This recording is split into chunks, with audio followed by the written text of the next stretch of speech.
Hello dear friends, आप सभी का वेलकम है आपके अपने YouTube चैनल तनु क्लासेस में। दोस्तों पिछली वीडियो में हम लोगों ने 350 नंबर क्वेश्चन तक कवर किया था और आज की इस वीडियो में हम लोग 351 नंबर क्वेश्चन से शुरू करने वाले हैं। दोस्तों पिछली वीडियो में एक क्वेश्चन आपका गलत हो चुका था, जैसे कि आप यहाँ पर क्वेश्चन नंबर 330 को दे सकते हैं। ये क्वेश्चन का आंसर दोस्तों मैंने आपको बताया था यकृत से, लेकिन इसका जो राइट आंसर होगा वो हो जाएगा सी थाइमस से। ठीक है, तो 3 लिम्फोसाइट्स उत्पन्न होता है थाइमस से। दोस्तों आज की वीडियो में अगर कोई भी क्वेश्चन थोड़ा सा आपको डाउट लगे या फिर लगे कि गलत है तो आप लोग जरूर कमेंट कीजिए ताकि मैं नेक्स्ट वीडियो में उसको क्लियर कर दूं। क्योंकि दोस्तों सब्जेक्टिव क्वेश्चन आप कुछ भी लिख देंगे मार्क्स आपको मिल जाएगा, लेकिन ऑब्जेक्टिव में आपको पूरा लिखना पड़ेगा, यानी कि एक ही नंबर मिलता है वो आपको सही भरना पड़ेगा। ठीक है, चलिए तो इसका जो राइट आंसर होगा 330 का वो थाइमस से हो जाएगा। पिछला वीडियो नहीं देखे हैं तो प्लीज जरूर देखिएगा। तो दोस्तों हम लोग ये 1000 वीवीआई ऑब्जेक्टिव का सीरीज कर रहे हैं। अगर आप दोस्तों सच में 35 में से 35 अंक लाना चाहते हैं तो 1000 ऑब्जेक्टिव में जितना भी वीडियो बनता है दोस्तों आपको सभी देखना पड़ेगा। हम लोगों ने 10 वीडियो ऑलरेडी बना रखा है, अगर आपने नहीं देखा तो उसके बाद उसको भी देख लीजिएगा। लिंक आपको डिस्क्रिप्शन में मिल जाएगा या फिर प्लेलिस्ट पे आपको जो लिंक मिल जाएगा। ठीक है, चलिए क्वेश्चन को शुरू करते हैं। 351 नंबर क्वेश्चन से क्या है आंसर जो है आपको ईमानदारी से कमेंट करना है। दोस्तों अगर आपको आंसर नहीं आता तो प्लीज आप उसको नोट कर लेना है, स्क्रीनशॉट ले लेना, तभी आपकी तैयारी होगी, तभी आपका 35 में से 35 अंक आएगा। ठीक है, 100% आएगा। चलिए नेक्स्ट क्वेश्चन देखिए दोस्तों, क्वेश्चन नंबर 351। ओजोन परत किस प्रकार की किरणों से जैव मंडल की रक्षा करती है? काफी इंपॉर्टेंट क्वेश्चन है। ओजोन परत जो है वो किस प्रकार की किरणों से जैव मंडल की रक्षा करती है? तो इसका जो दोस्तों राइट आंसर हो जाएगा वो हो जाएगा आपका अल्ट्रावायलेट किरणें, यानी कि ऑप्शन बी। ठीक है, तो अल्ट्रावायलेट किरणें से, यानी कि ओजोन परत जो है वो अल्ट्रावायलेट किरणें से जैव मंडल की रक्षा करती है। चलिए आप देखते हैं नेक्स्ट क्वेश्चन, क्वेश्चन नंबर 352। कवक मूल उदाहरण है। कवक का जो मूल उदाहरण है वो क्या है? कवक जो मूल उदाहरण है किसका? अपघटक का, अंत परजीविता का, या फिर सहजीवी संबंध का, या फिर बाह्य परजीविता का। काफी इंपोर्टेंट क्वेश्चन दोस्तों, ये भी क्वेश्चन आपके बोर्ड एग्जाम में बहुत बार पूछा जा चुका है। इसका जो राइट आंसर होगा वो हो जाएगा सहजीवी संबंध, यानी कि ऑप्शन सी। ठीक है, तो कवक मूल जो है किसका उदाहरण है? सहजीवी संबंध का। अब देखिए नेक्स्ट क्वेश्चन, क्वेश्चन आपका 353। एक बार चेक कर ले तो वॉइस क्लियर आ रही है कि नहीं। चलिए वॉइस जो है वो क्लियर आ रही है। चलिए नेक्स्ट क्वेश्चन देखिए, क्वेश्चन नंबर 353। अधिक लवण सांद्रता वाली क्षारीय मृदा में उगने वाले पौधे होते हैं। मरुद्भूमि होते हैं, मरुद्भिदी होते हैं, या फिर लवणोद्भिदी होते हैं, या फिर शलोद्भिदी होते हैं, या फिर जलोढ़भिदी होते हैं। तो दोस्तों अधिक लवण सांद्रता वाली क्षारीय मृदा में उगने वाले जो पौधे होते हैं वो क्या होते हैं? तो इसका जो राइट आंसर है वो हो जाएगा आपका लवणोद्भिदी। क्या हो जाएगा? लवणोद्भिदी। ठीक है, तो राइट आंसर आपका ऑप्शन बी हो जाएगा क्वेश्चन नंबर 353 का। अब देखिए दोस्तों नेक्स्ट क्वेश्चन, क्वेश्चन आपका 354 आपके स्क्रीन पर। जब जन्म दर मृत्यु दर के बराबर हो तब यह क्या कहलाता है? प्लेटियो अवस्था कहलाता है, या फिर एक्सियोनोजेनिल अवस्था कहलाता है, या फिर प्रारंभिक वृद्धि अवस्था, या फिर त्वरण अवस्था। तो जब जन्म दर और मृत्यु दर बराबर हो जाए तब ये है। तो दोस्तों इसका जो राइट आंसर होगा वो हो जाएगा आपका प्लेटियो अवस्था, यानी कि ऑप्शन है। ठीक है, तो जब जन्म दर मृत्यु दर बराबर हो जाता है तो ये प्लेटियो अवस्था कहलाता है। अब देखिए नेक्स्ट क्वेश्चन, क्वेश्चन नंबर 355।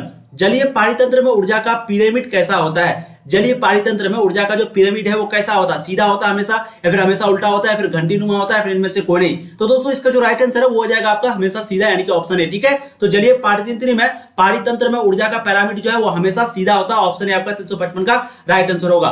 अब देखिए दोस्तों नेक्स्ट क्वेश्चन, क्वेश्चन नंबर 356 आपके स्क्रीन पर। एक पोषक स्तर से दूसरे पोषक स्तर पर स्थानांतरित ऊर्जा है। काफी इंपोर्टेंट क्वेश्चन, बहुत बार पूछा गया है क्वेश्चन को पढ़िए। एक पोषक स्तर से दूसरे पोषक स्तर पर स्थानांतरित ऊर्जा जो है तो कितना प्रतिशत ऊर्जा जो है वो स्थानांतरित होती है, एक पोषक से दूसरे पोषक तक जाती है? तो दोस्तों इसका जो राइट आंसर है वो हो जाएगा आपका 15%, यानी कि ऑप्शन सी। ठीक है, कितना प्रतिशत? 15%। राइट आंसर आपका ऑप्शन सी हो जाएगा 356 का।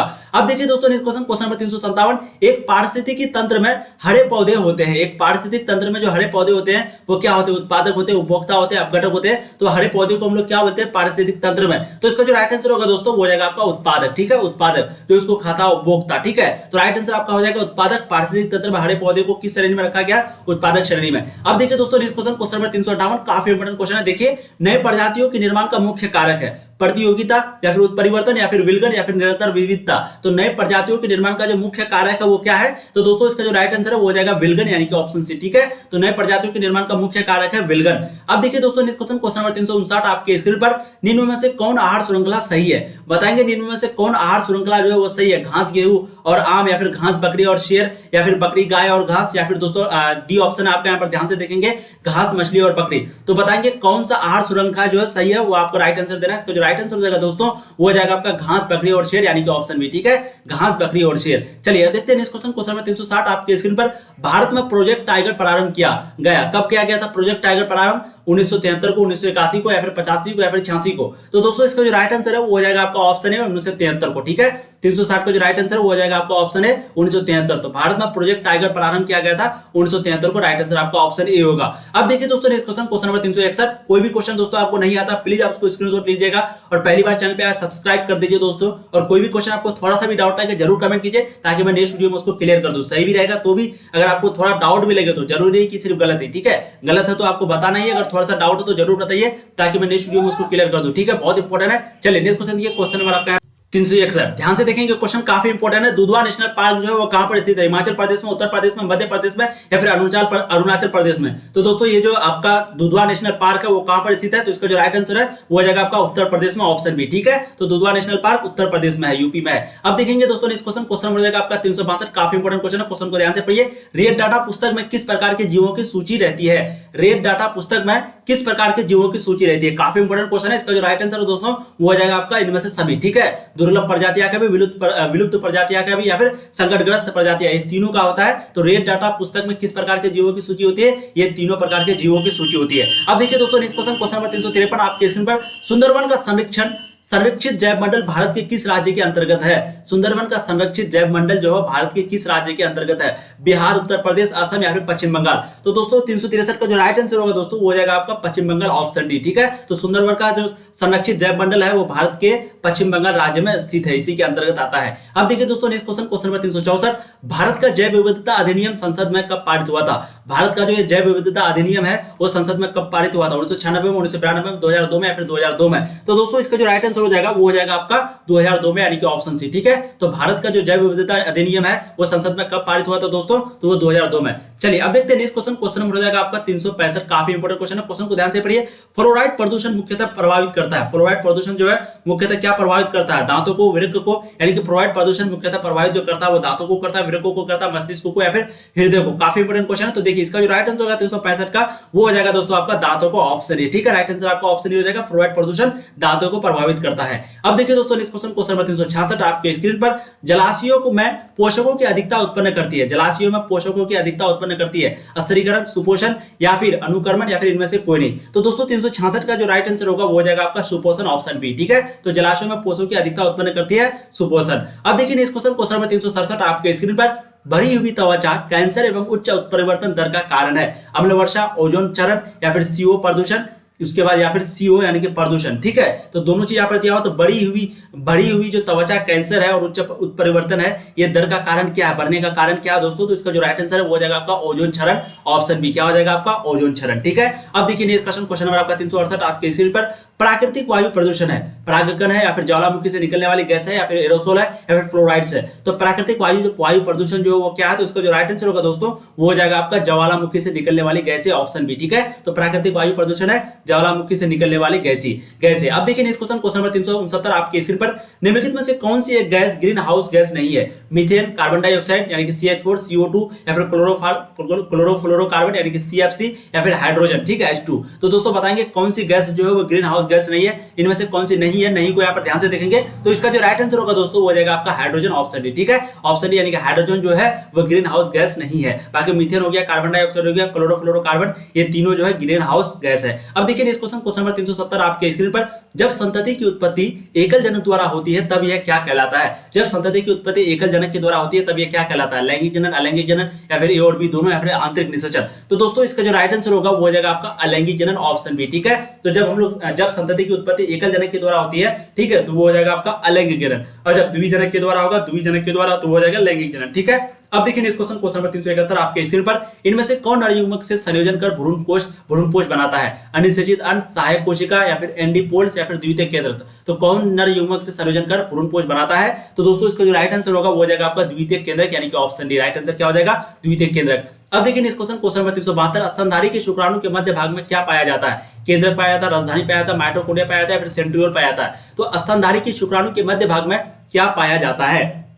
तो इसका जो दोस्तों राइट आंसर हो जाएगा वो हो जाएगा माइटोकॉन्ड्रिया, यानी कि ऑप्शन सी। ठीक है, तो स्तनधारी के शुक्राणु के मध्य भाग में माइटोकॉन्ड्रिया पाया जाता है। अब देखिए इस क्वेश्चन नंबर 373 आपके स्क्रीन पर। चमगादड़ द्वारा परागण कहलाता है। दोस्तों ये जितना भी क्वेश्चन आपको कराऊं सभी इंपॉर्टेंट है, बहुत ज्यादा इंपॉर्टेंट है दोस्तों, इसलिए प्लीज आपको अगर नहीं आता आंसर तो प्लीज आप उसको नोट करते हुए चलेंगे, स्क्रीनशॉट ले लीजिए अभी फटाफट। ठीक है, चमगादड़ द्वारा परागण क्या कहलाता है दोस्तों? काफी इंपॉर्टेंट क्वेश्चन है। इसका जो राइट आंसर हो जाएगा वो हो जाएगा आपका क्रिप्टेरोफिली। ठीक है, राइट आंसर आपका ऑप्शन सी हो जाएगा, किरोप्टेरोफिली, इंग्लिश में यहाँ पर किरोप्टेरोफिली लिखा हुआ तो चमगादड़ द्वारा परागण कहलाता है किरोप्टेरोफिली। ठीक है, राइट आंसर आपका ऑप्शन सी हो जाएगा। आप लोग खुद पढ़ लीजिए। अब देखिए इस क्वेश्चन नंबर 374 काफी इंपोर्टेंट है। जनक समान जीव प्राप्त हो सकता है, जनक समान जीव जो है वो प्राप्त हो सकता है किससे? बीज से, युग्मनज से, युग्मकों से, विखंडन से। ये जनक जो है वो समान जीव यानी कि जीव के जैसा जो पहले जीव था उसी के जैसा प्राप्त हो सकता है किससे? निम्नलिखित में से किससे? तो दोस्तों 374 का जो राइट आंसर हो जाएगा वो हो जाएगा आपका विखंडन से, ऑप्शन डी। ठीक है, राइट आंसर क्या हो जाएगा? ऑप्शन डी, विखंडन से। तो जनक समान जीव प्राप्त हो सकता है विखंडन से। अब देखिए इस क्वेश्चन नंबर 375, पराग भित्ति जो होती है वो एक स्तरीय होती है, द्विस्तरीय होती है या फिर त्रिस्तरीय या फिर कई स्तरीय? तो पराग भित्ति जो है वो कौन सी स्तरीय होती है? तो दोस्तों इसका जो राइट आंसर है वो हो जाएगा आपका द्विस्तरीय, ऑप्शन बी। ठीक है, पराग भित्ति होती है द्विस्तरीय। चलिए अब देखिए इस क्वेश्चन नंबर 376, परागकण हो सकते हैं गैमेटोफाइट या फिर सजावटी या फिर एलर्जी कारक या फिर इनमें से सभी। तो परागकण जो हो सकते हैं वो दोस्तों कैसा हो सकते हैं? तो इसका जो राइट आंसर है 376 का वो हो जाएगा आपका ऑप्शन सी, एलर्जी कारक। ऑप्शन सी हो जाएगा एलर्जी कारक। ठीक है, तो परागकण हो सकते हैं एलर्जी कारक। चलिए अब देखते हैं इस क्वेश्चन नंबर 377, वायु परागित पुनः सामान्यतः होते हैं आकर्षक, छोटे, रंगहीन या फिर बी और सी दोनों। तो वायु परागित पुनः सामान्यतः जो होते हैं वो कैसे होते हैं दोस्तों? तो इसका जो राइट आंसर हो जाएगा 377 का वो हो जाएगा बी और सी दोनों यानी कि ऑप्शन डी। ठीक है, तो वायु परागित पुनः सामान्यतः होते हैं, आपका ऑप्शन डी राइट आंसर होगा। अब देखिए इस क्वेश्चन नंबर 378, एनीमोफिली नामक परागण किसके द्वारा होता है? चिड़िया के द्वारा, चमगादड़ के द्वारा, घोंघा के द्वारा, हवा के द्वारा। तो एनीमोफिली नामक परागण जो है वो किसके द्वारा होता है? तो दोस्तों इसका जो राइट आंसर है 378 का वो हो जाएगा आपका ऑप्शन डी, हवा। क्या हो जाएगा आपका? हवा। ठीक है, तो एनीमोफिली नामक परागण जो किसके द्वारा होता है दोस्तों? हवा के द्वारा। अब देखिए इस क्वेश्चन नंबर 379, इंडोमोफिली नामक परागण जो है वो किसके द्वारा होता है? सबसे पहले यहाँ पर था आपका एनीमोफिली। ठीक है, तो ये दोस्तों किसके द्वारा था? हवा के द्वारा। अब यहाँ पर है इंडोफेमिली नामक परागण जो है किसके द्वारा था? चिड़िया, चमगादड़, हवा, कीड़ा। तो दोस्तों 379 का जो राइट आंसर है वो हो जाएगा आपका कीड़ा। ठीक है, तो उस समय हवा हो गया। इसका जो राइट आंसर हो गया, कंफ्यूजन नहीं होना, एनीमोफिली का राइट आंसर क्या हो गया? इसका परागण किसके द्वारा होता है? हवा के द्वारा। और वहीं पे दोस्तों 378 का राइट आंसर ऑप्शन डी हो गया और 379 का भी डी है, लेकिन डी में आपका ऑप्शन अलग है, कीड़ा। ठीक है, तो इंडोमोफिली नामक परागण किसके द्वारा होता है? कीड़ा के द्वारा। अब देखिए इस क्वेश्चन नंबर 380, मानव में निषेचन होता है गर्भाशय में, योनि में, अंडाशय में, फैलोपियन नलिका में। तो ये क्वेश्चन में बहुत बार आपको करा चुका है। इसका जो राइट आंसर है वो हो जाएगा फैलोपियन नलिका में। ठीक है, तो मानव में निषेचन होता है कहां पर? फैलोपियन नलिका में। अब देखिए इस क्वेश्चन नंबर 381, किस हार्मोन द्वारा अंडोत्सर्ग नियंत्रित होता है? कौन सा हार्मोन के द्वारा जो है अंडोत्सर्ग में नियंत्रण होता है? ठीक है, तो इसका जो राइट आंसर है दोस्तों हो जाएगा आपका FSH एंड LHANG। ठीक है, राइट आंसर आपका ऑप्शन डी हो जाएगा। इसी के द्वारा जो है अंडोत्सर्ग नियंत्रित होता है। अब देखिए इस क्वेश्चन नंबर 382, सर्टोली कोशिकाएं पाई जाती है यकृत में, वृषणों में, अंडाशय में या फिर अग्नाशय ग्रंथि में। लाइक अगर वीडियो को नहीं किए तो प्लीज वीडियो को लाइक करते हुए चलेंगे सभी बच्चे। ठीक है दोस्तों, प्लीज एक लाइक से दोस्तों हम लोगों को बहुत ज्यादा मोटिवेट मिलता है। लाइक और वीडियो को शेयर वगैरह जरूर करते रहेंगे और चैनल को सब्सक्राइब जरूर कर दीजिए। तो सर्टोली कोशिका जो कहां पर पाई जाती है दोस्तों? तो इसका जो राइट आंसर है वो हो जाएगा वृषण में, ऑप्शन बी। ठीक है, तो सर्टोली कोशिका कहां पर पाई जाती है? वृषणों में। अब देखिए इस क्वेश्चन नंबर 383, मानव मादा में गर्भकाल है 30 दिन का, 90 दिन का, 9 माह का या फिर 7 माह का? तो आपको भी इसका आंसर पता है। इसका जो राइट आंसर वो क्या हो जाएगा? 9 माह का। ठीक है, 9 का राइट आंसर क्या हो जाएगा? 9 माह का। तो मादव में गर्भकाल है। यही सब क्वेश्चन आपको बोर्ड एग्जाम में पूछा जाता है। इसी तरीके का क्वेश्चन लगेगा बहुत इजी, मतलब इजी तो है लेकिन लगेगा आपको बहुत इजी, लेकिन आंसर नहीं दे पाएंगे दोस्तों। कंफ्यूजन नहीं होना, 9 माह में मानव मादा में गर्भकाल होता है। अब देखिए इस क्वेश्चन नंबर 384, कोरक की गुहा कहलाती है, क्या कहलाती है? कोरक की गुहा क्या कहलाती है? सीलोम कहलाती है, आर्केंट्रोन कहलाती है, होमिसील कहलाती है या फिर ब्लास्टोसील कहलाती है? तो दोस्तों इसका जो राइट आंसर है वो हो जाएगा आपका सीलोम यानी कि ऑप्शन बी। ठीक है, तो कोरक की गुहा कहलाती है सीलोम। अब देखिए इस क्वेश्चन नंबर 385, परखनली शिशु के संबंध में सत्य है मादा के जनांग यानी कि परखनली शिशु के जो संबंध में निम्न में से कौन सा कथन सत्य है? ठीक है, तो इसका जो राइट आंसर है आपको सभी कथन को पढ़ने के बाद राइट आंसर देना है। इसका जो राइट आंसर है वो हो जाएगा आपका जननांगों से बाहर निषेचन तथा गर्भाशय में परिवर्तन। तो ये जो है सत्य है, ऑप्शन सी। ठीक है, जननांगों से बाहर निषेचन तथा गर्भाशय में परिवर्तन। तो दोस्तों आज की इस वीडियो में हम लोग 385 नंबर क्वेश्चन तक कवर किए हैं। अगर आपको इसमें से एक भी क्वेश्चन डाउट लगे, एक भी क्वेश्चन अगर लगे कि नहीं इसमें ये गलत है, शायद इसका ये होगा, डाउट हो या फिर कंफर्म हो, जो भी आपको जरूर कमेंट करना है ताकि मैं नेक्स्ट वीडियो में उसको क्लियर कर दूं। जैसे कि 330 नंबर क्वेश्चन का मैंने क्लियर कर दिया कि भाई इसका जो राइट आंसर वो आपका ऑप्शन सी हो जाएगा, टी लिम्फोसाइट उत्पन्न होता है थाइमस से। ठीक है, तो उसी तरीके से आपको कमेंट करना है। और यहाँ पर दोस्तों कंप्लीटली बोर्ड की यहाँ पर तैयारी कराई जाती है आपकी। ठीक है, सब्जेक्टिव क्वेश्चन, ऑब्जेक्टिव क्वेश्चन, सभी तरह का क्वेश्चन और सभी सब्जेक्ट का। तो इसलिए आप लोग चैनल को सब्सक्राइब कर लीजिए, अपने दोस्तों को भी एक बार इन्फॉर्म कर दीजिए, वीडियो को शेयर करके अपने दोस्तों को बता दीजिए। चलिए फिर मिलेंगे वीडियो में, तब तक के लिए आप लोग पढ़ाई करते रहिए, समय इधर उधर वेस्ट नहीं करना, समय जो है बलवान होता है।